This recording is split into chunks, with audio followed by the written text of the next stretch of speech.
hamma narsa jonidan o'tib ketibdi-da. Yo'qotaverib, yiqilaverib, sinaverib, keyin otasidan so'rabdi. Ota, yaxshi bo'l dedingiz, yaxshi bo'l dedingiz. Yaxshi bo'ldim. Nega bitta savol bermoqchiman. Nega faqat yaxshilar zarar ko'raveradi? Tosh kelsa ham yaxshiga keladi, loy kelsa ham yaxshiga keladi. Jar qozilsa ham yaxshiga qoziladi, biri chalib yiqitsa ham yaxshini yiqitadi desa otasi qarab tabassum qildi va debdiki, hech sen masalan bir bog'ga kirib borsang,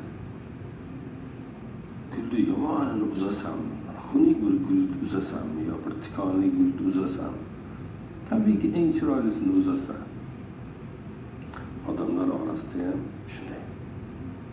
Shu biri bir narsaga qasd qilsa, eng yaxshisini uzib